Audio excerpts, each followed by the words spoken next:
Mga alam mo na. Ayan, I apologize. Hindi ko po sinasadyang pikahin na naman kayo sa award na ito.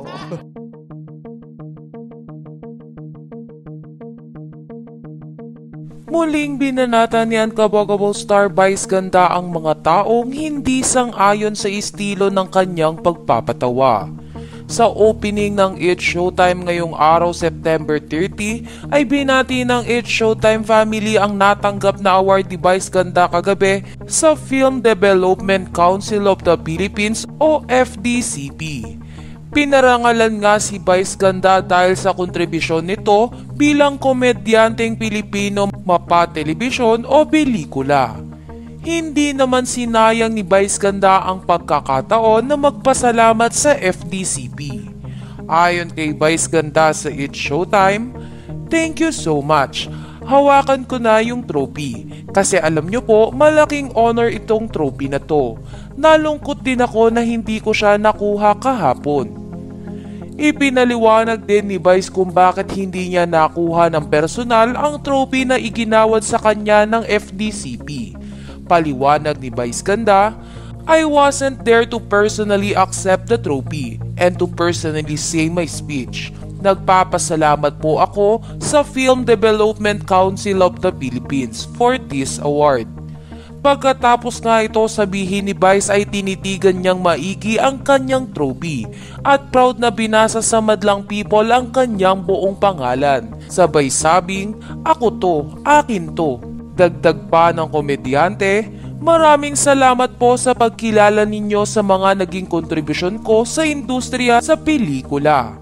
Lalong-lalo na nagpapasalamat ako sa Film Development Council for considering me for one of the few celebrities na binigyan ninyo ng pagpaparangal o tropeyo kahapon." Pagkatapos naman magpasalamat ni Vice Ganda sa FDCP ay dito na nagsimulang magparinig si Vice Ganda sa mga bumabatikos sa kanya. Ayon kay Vice Ganda, "This is just a very timely. As usual, the design is very consistent, diba? The design is very consistent. Yung after few days may award. Laging ganun. Diba? Alam na alam ng madlang people yan. Gets na nila yan."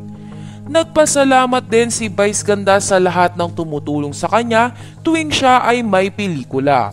Lalong-lalo na kay late director Wen B. De Ramas na siyang kasama ng komedyante noong nagsisimula ito. Sa kabilang banda, pagkatapos magpasalamat ni Vice Ganda sa kanyang mga boses, ay dito na itinuloy ni Vice Ganda ang pagpaparinig sa mga taong hindi masaya sa kanyang achievement. Diin pa ni Vice Ganda, "Buong pagpapakumbaba ko po itong inaalay sa lahat ng madlang people. Sa lahat ng madlang people na patuloy na naniniwala, patuloy na tumatawa at nagmamahal sa akin unconditionally. Maraming salamat po." At buong pagmamayabang ko naman na piniplex ang award na ito sa lahat ng mga alam mo na. Hindi pa nga dito natapos si Vice Ganda dahil ginawang biro ng komedyante ang matagal na hinihingi ng kanyang mga basher na public apology.